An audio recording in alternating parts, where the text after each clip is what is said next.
Hola, ¿qué tal? Esto es Tus Derechos, una iniciativa del Tribunal Constitucional que junto a TV Perú buscan precisamente eso, acercarle sus derechos porque es información que usted necesita conocer y además también necesita poder manejar, como por ejemplo saber hasta qué porcentaje pedir, demandar, solicitar legalmente para una pensión alimenticia. Y si es que sobre lo ya decidido se puede seguir solicitando, eso se modifique, hay cosa juzgada en la pensión alimenticia. Hoy conversamos sobre eso y más, porque vamos a hablar de ello en Tus Derechos. Soy Rocío Aliaga, bienvenidos.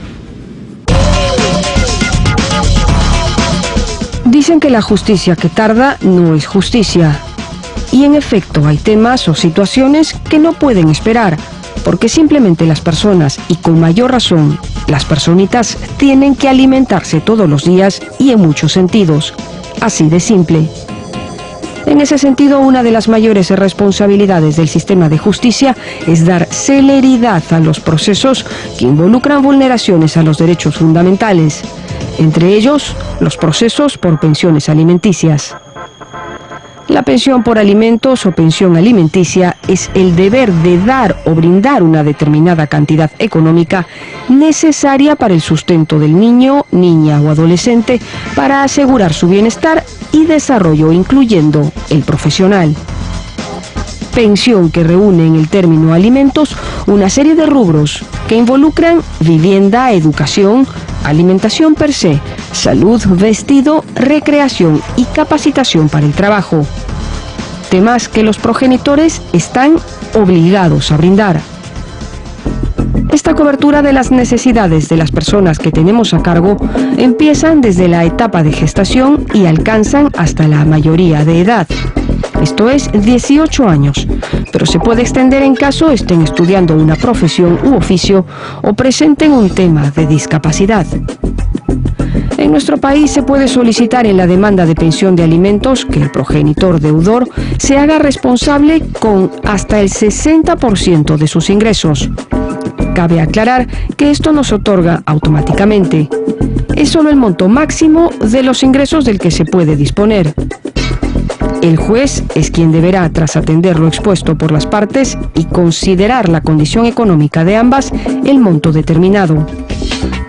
En el programa de hoy haremos atención al caso de un ciudadano al que se le vulnera el derecho a la remuneración al afectar, por concepto de pensión alimenticia, el 90% de sus ingresos. Figura que resulta al haber más de un beneficiario de la pensión de diferentes compromisos. ¿Qué se hace en estos casos? Veremos cómo resuelve el Tribunal Constitucional, que declaró fundada en parte la demanda de amparo por haberse acreditado la vulneración del derecho fundamental a la remuneración. Muy bien, y ese era el informe que siempre nos ayuda a comprender un poco más los casos que vemos en Tus Derechos. Vamos a hablar esta mañana sobre pensiones alimenticias. ¿Cómo está, Felipe? Buenos días. Este es el caso de... muy bien, gracias. Este es el caso de un ciudadano que, acude hasta el Tribunal Constitucional, en tanto se le está afectando la remuneración hasta un 90% por un tema de embargo por pensiones alimenticias y, ya le dejaba un poco para vivir, pero lo cierto es que tenía ahí bastantes pensionistas, ¿no?, que cubrir con las necesidades que le demandaban. Claro, bueno, en realidad aquí estamos ante un aparente conflicto de dos temas. Por un lado hay dos mandatos judiciales. Un mandato judicial que dice que el señor X, el demandante, debe pagar hasta el 60% de sus remuneraciones para otorgar ello al alimentista X. Imaginémonos un hijo con un compromiso. Ya. Pero luego en otro juicio, otro juez de otro compromiso y con otro alimentista, que es la denominación que reciben los beneficiarios de este proceso, se le otorga el 30% de asignación de su remuneración en calidad de alimentos. Entonces tenemos dos mandatos judiciales, uno que le grava con 60% y otro que le grava con 30% de su remuneración. Entonces al final, como tú bien has dicho, le queda un exiguo 10% para sobrevivir, porque si yo tengo que pagar 60% a uno y 30% al otro, me quedo con casi nada para mí. Entonces eso es justo. Entonces él acude al Tribunal Constitucional y dice, oiga, yo tengo una garantía que es tener lo mínimo como para sobrevivir. ¿Y qué dice el derecho frente a eso? El derecho dice que el mínimo es 60%. Ya. Que el 60% es lo máximo que me pueden afectar de mi remuneración, porque se entiende que yo puedo sobrevivir con el 40% de esta. Ajá. Y entonces es ahí que interpone un amparo y el tribunal entiende que el derecho a la remuneración se está viendo afectado y bueno, vamos a ver cómo se desenvuelve el tribunal a partir seguramente de las intervenciones del entrevistado. Pero ¿qué pasó ahí? ¿Hubo una falta de comunicación, de coordinación entre las instancias, ¿no? que no se enteraron que ya le estaban embargando el 60 y entraba a sumar? Bueno, es muy probable esa hipótesis que tú planteas. Eso no fluye del expediente, no hay manera de comentarlo directamente. El dato objetivo es que habían esos dos mandatos judiciales y al inicio de esta intervención te decía que había un aparente conflicto porque muchos jueces decían, yo tengo que ejecutar el mandato judicial en sus propios términos, como efectivamente es así. Entonces, si la sentencia me dice 60 y el otro me dice 30, yo aplico esa sentencia, las dos sentencias, y por lo tanto le descuento hasta el 90%. Pero no se podía hacer ello en la medida que hay una garantía para todas las personas que tenemos un tope, un derecho de que solo nos puedan embargar hasta el 40%. Entonces ahí es que actúa el tribunal y hasta el 60%. Hasta el 60% de remuneración. Bueno, entonces con eso nos vamos a ir a la pausa. Regresamos rapidito en Tus Derechos esta mañana comentando acerca de las pensiones alimenticias. Importante, regresamos.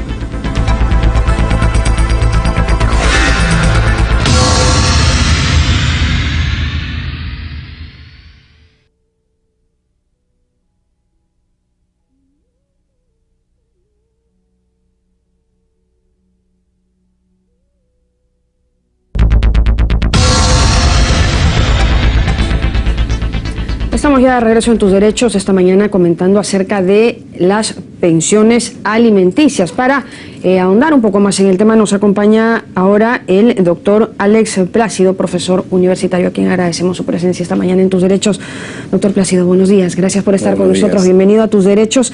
Y bueno, este es el caso de un ciudadano, ya hemos comentado un poco la sentencia con Felipe antes, pero ¿cuáles son los criterios para determinar hasta qué monto se le puede embargar o descontar, ¿no?, de la remuneración a una persona por concepto de pensión alimenticia, doctor? Expresamente nuestro Código Procesal Civil establece que las remuneraciones pueden ser embargadas hasta un 60% por concepto de alimentos. Ajá.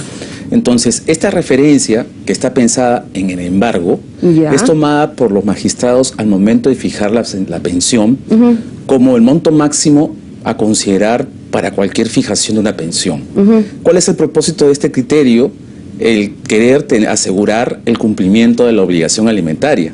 Claro. Si yo fijase una pensión mayor a 60% y el embargo es hasta 60%, va a quedar claro entonces que no podríamos realizar el embargo por el monto total fijado en una sentencia que excede el 60%. Entonces esa referencia del 60%, que es el monto máximo de embargo, se ha tomado y se viene tomando en la práctica como el monto máximo de una remuneración de la cual puedo fijar una pensión de alimentos. Claro, pero lo cierto es que a este señor se le estaba afectando el 90%, se le dejaba solo el 10% para vivir, como si algo ya estaba establecido en el Código Procesal, se podía en la práctica ejecutar de esa manera.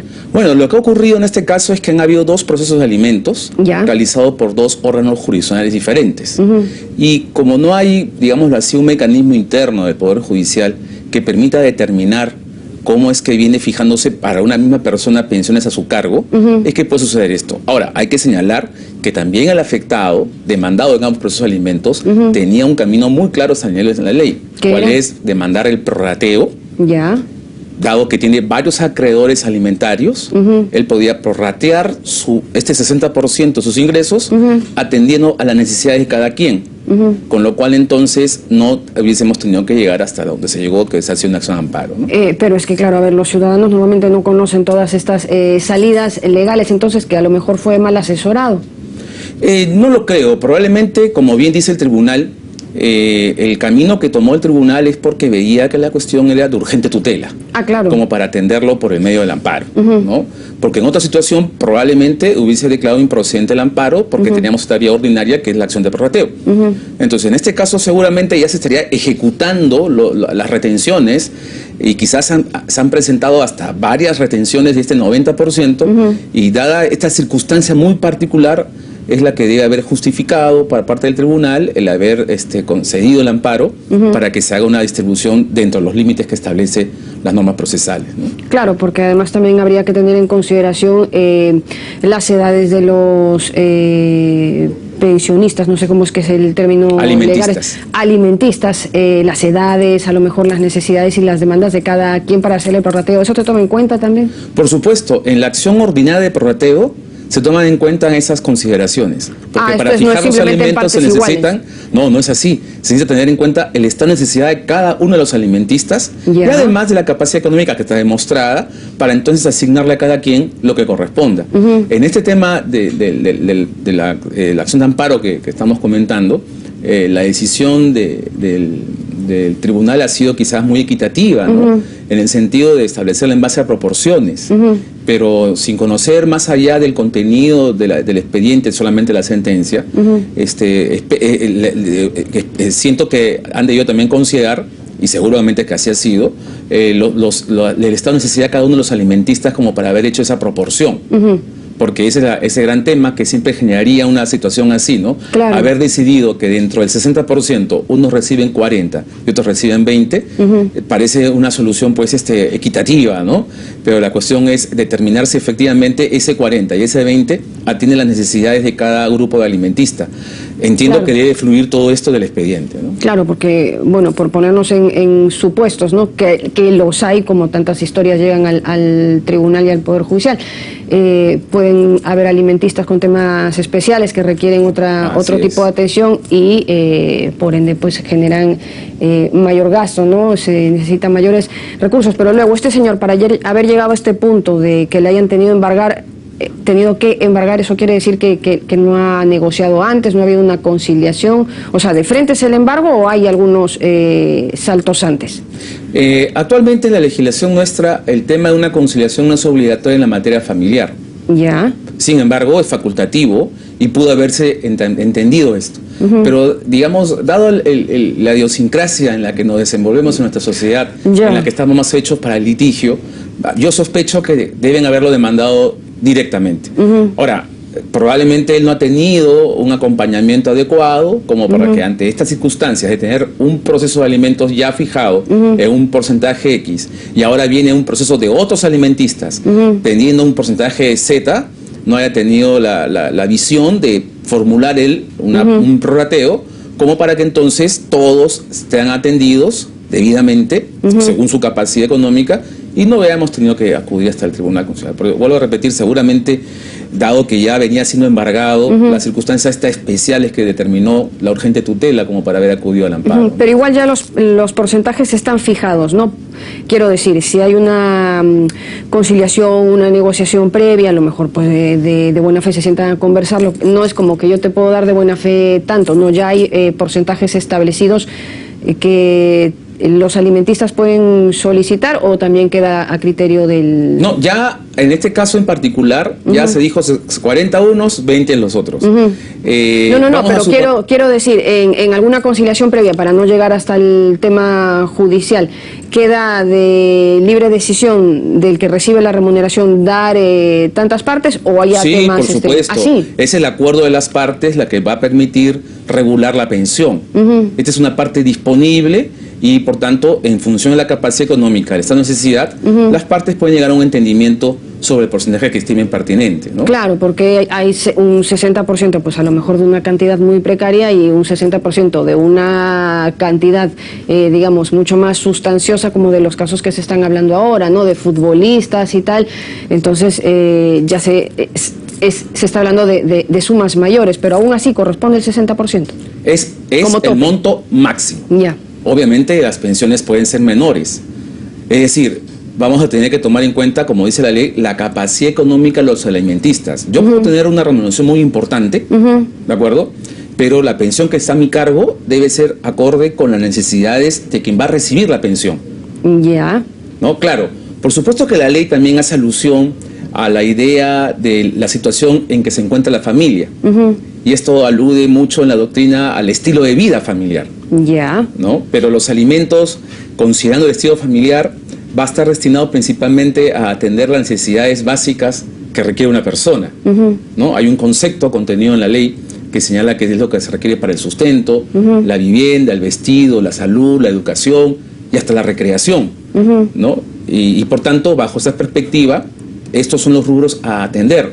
Si por mi estilo de vida, por ejemplo, he venido, digamos, teniendo la costumbre de hacer un viaje, o quizás 2 viajes, uno dentro del país, otro dentro del extranjero, durante los años, o sea, por año, resulta ser que ese concepto no es, pues, uno referido al estado de necesidad, a las necesidades básicas de la persona, ¿no? Porque con o sin viaje igual vas a sobrevivir, ¿no? Entonces no es un elemento que sirva de referente para fijar una pensión. Muchos desearían que su estilo de vida se mantenga tal cual, ¿no es cierto? Pero así el proveedor o el sujeto que lleva la remuneración pues tiene una remuneración millonaria, juega así en clubes internacionales y tal, con que se garantice digamos, el estilo de vida o la calidad de vida de los alimentistas, bueno, es suficiente. Es lo que ordena la ley, ¿no? Y habrá que analizar esa situación caso por caso, ¿no?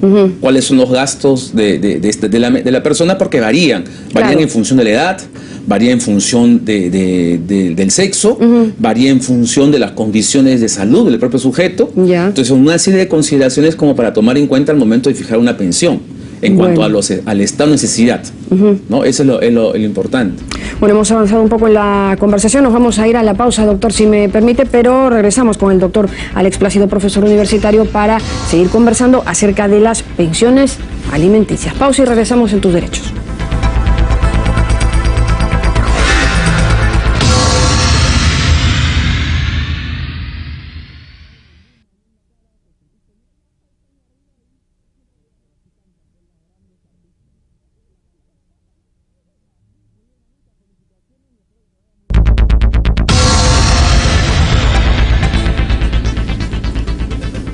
Continuamos en Tus Derechos, retomando este tema, ¿no? Pensiones alimenticias. Nos acompaña el doctor Alex Plácido, profesor universitario, y nos habíamos quedado un poco con el tema sobre la mesa del prorrateo, ¿no? Que el tribunal ahí decidió un poco salomónicamente, un 40-20, pero sobre la decisión del Tribunal Constitucional me comentaba en la pausa del doctor que los alimenticios pueden solicitar, aún y ya la decisión del TC, un prorrateo, que no hay cosa juzgada en temas alimenticios. Sí, es correcto, ¿no? Es decir, el tema de los alimentos se determina en función de las circunstancias de estado de necesidad y capacidad económica.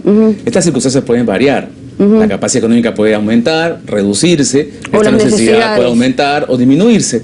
Entonces, según eso, yo puedo pedir un aumento de la pensión, una reducción de la pensión, podría pedir incluso si mi estado de capacidad desaparece o mi estado de capacidad desaparece, estado de necesidad desaparece, entonces una exoneración, ¿no es cierto? Y también, por cierto, si surgen otros alimentistas, puedo pedir un prorrateo. Es por eso que se dice que en el tema de alimentos lo que existe es una cosa juzgada formal más no sustancial, en términos técnicos, ¿no?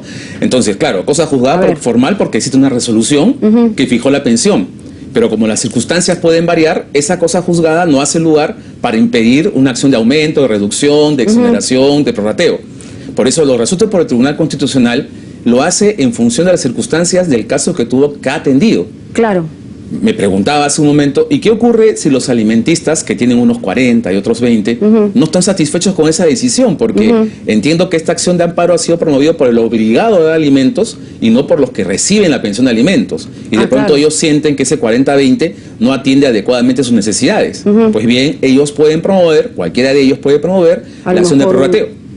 Para que entonces ahora el Poder Judicial fije la distribución acorde a las necesidades que cada uno está argumentando. Eso sí, que no excedan entre todos el 60%. Eso sí, como que queda ocurrir, claro, porque ¿no? al señor le dejaban el 10 solo para el pasaje, ¿no? Claro. Estaba un poco asfixiado y claro, no era podría ocurrir que de pronto los que recibieron 40 deben recibir 30 y los que recibieron 20 por el tribunal debe ser otros, en vez de 20, 10 más, es decir, 30. Entonces ahí viene la nueva distribución.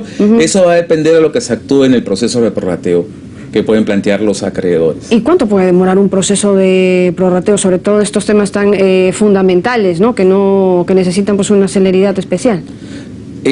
Claro, el proceso sigue un trámite ordinario, ¿no? Es el proceso sumarísimo, pero dentro de ellos, en cualquiera de estos procesos se puede pedir una asignación anticipada. Entonces yo puedo pedir, en este caso, una medida cautelar expresando sobre el fondo, pidiendo un pronunciamiento anticipado al órgano jurisdiccional para que establezca de entrada un prorrateo, una mejor distribución, porque quizás mis necesidades son mayores y necesito pues urgente que se atienda a esperar el resultado final. Entonces esa nueva distribución va rigiendo durante el tiempo que puede estar vigente el proceso.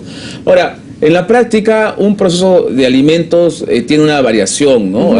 Algunos dependiendo de claro, la pero no es que se suspende, ¿no?, hasta que esté la nueva decisión. No, yo puedo conseguir ello. Por supuesto que cuando se obtenga la sentencia definitiva, vamos a tener que establecer, desde que se notificó esta demanda de prorrateo, los reintegros y cálculos que corresponderán según lo que finalmente decía el Poder Judicial como nueva asignación de alimentos, ¿no? Pero luego, doctor, al no ser o al no existir cosa juzgada en los temas de alimentos, se puede estar entonces solicitando prorrateo tras prorrateo, porque siempre va a haber una parte que queda pues no satisfecha con las decisiones. ¿Hay un límite de prorrateos? Bueno, la verdad que eso va a quedar a las necesidades de quien los pide, ¿no? No podríamos fijar, ni la ley tampoco lo fija, un límite para hacerlo, ¿no? Lo que sí, la condición es que va a tener que demostrar que las circunstancias han variado como causal que justifique la necesidad por parte del Poder Judicial de tener que revisar otra vez todo para fijar entonces una nueva pensión en base a este prorrateo. Y los beneficiarios de esta pensión, ¿hasta qué edad están cubiertos por la misma? O sea, ¿en qué momento se acaban ya los prorrateos y pasan pues bueno, es que en este caso en particular de la sentencia no había un solo beneficiario, ¿no? Eran como varios. Sí. Entonces, ¿hasta qué momento son alimenticios? Bueno, la obligación va hasta la mayoría de edad, pero por dos circunstancias puede subsistir superada de la mayoría de edad. ¿Cuáles son? La primera es cuando alguno de los alimentistas sea incapaz y tenga una incapacidad físico-mental. Y la segunda, cuando alguno de los alimentistas está siguiendo con éxito estudios conducentes a una profesión u oficio, donde la ley señala que puede llegar hasta la edad de 28 años. Ajá, ¿qué se entiende por éxito legalmente? Bueno, creo que ese es un tema bien interesante, porque éxito pues significaría dentro del ¿está aprobado común, o qué? Que tendríamos pues unas notas sobresalientes, como para ver que soy exitoso académicamente. Pero creo que no escapará el criterio que aquel que se encuentra en un conflicto que le ha generado la necesidad de demandar alimentos, este conflicto influye en toda su vida y obviamente en su rendimiento académico. Y entonces su rendimiento académico no va a ser el de que aquel que no tiene ningún conflicto y que por tanto puede dedicarse exclusivamente a estudiar y a rendir. Es por eso que el criterio tanto de la doctrina como de la judicial es de establecer por éxito en estas circunstancias muy particulares, en el contexto que estamos hablando, es un promedio ponderado de nota equivalente a la nota mínima de cada institución educativa universitaria. Pero hay un criterio, no es que lo dejen así también claro. Hay quienes critican el criterio porque eso no es exitoso, pues si la nota mínima en la universidad es 11, o es 13 o 14, entonces estoy en la nota mínima, ¿no? Entonces, ¿qué exitoso es eso?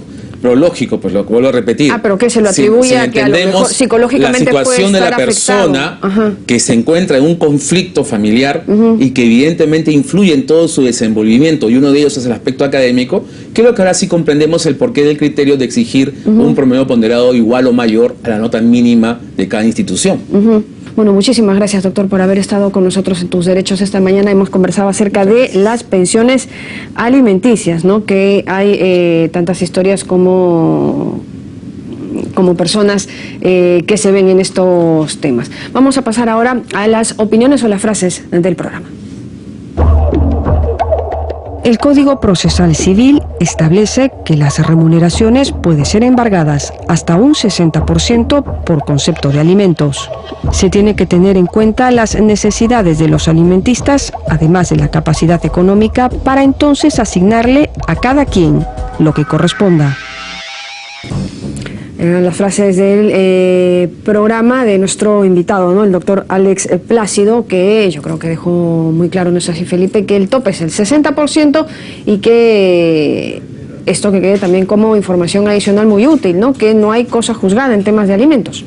Bueno, sí, ha sido muy esclarecedora la intervención del doctor Plácido, como la de todos los invitados a este programa. Y hay un aspecto de tipo procesal que de repente no tenía por qué tocarse efectivamente, pero aprovechamos quizá para hacerlo ahora. Y es que la persona equivoca un poco el derecho afectado. El demandante, que se ve favorecido con la decisión del tribunal porque es su derecho, él en realidad no dice que el derecho afectado fue el derecho a la remuneración. Entonces aquí es interesante porque el Tribunal Constitucional, en utilización de una potestad que le reconoce el derecho, aplica un principio que permite suplir lo que se denomina como queja deficiente. Es decir, si yo me equivoco en el derecho invocado, pero los hechos se mantienen tal cual, el tribunal tiene la potestad de, no obstante tú haberte equivocado en el derecho invocado, reemplazarlo por el derecho que realmente te corresponde. No es que tiene que empezar de cero. No es que tiene que empezar de cero, porque una visión formalista hubiese dicho de un órgano de justicia de mucho tiempo atrás: no pidió usted derecho a la remuneración, nulo todo lo actuado, regrese a primera instancia y pida conforme al derecho correspondiente. Entonces aquí, ¿no? Y todo empieza de nuevo, y con la indefensión de la parte, que de repente tuvo un abogado que no fue preciso en detectar el derecho, o que coincide su criterio con el del tribunal, que de repente pues no hay esa coincidencia. Entonces aquí lo interesante es que se suple esa aparente deficiencia en el modo de interponer la demanda, y se dice: mira, de los hechos que tú has planteado, lo que realmente te están afectando es el derecho a la remuneración. Por lo tanto, yo, sin modificar los hechos que tú me has planteado, adecuo el caso para pronunciarme sobre si se ha vulnerado o no ese derecho. Y al final el tribunal entendió que sí, con lo cual se evitó que retrocede el proceso y tengamos nuevamente que actuar desde foja cero. Importante, entonces nos quedamos con esa reflexión, y como siempre comentándoles que cualquier sugerencia que ustedes tengan para conversarlo aquí en el programa nos lo van a llegar a través de nuestras cuentas en las redes sociales. Continúa en TV Perú, mucho más que ver. Chau, chau.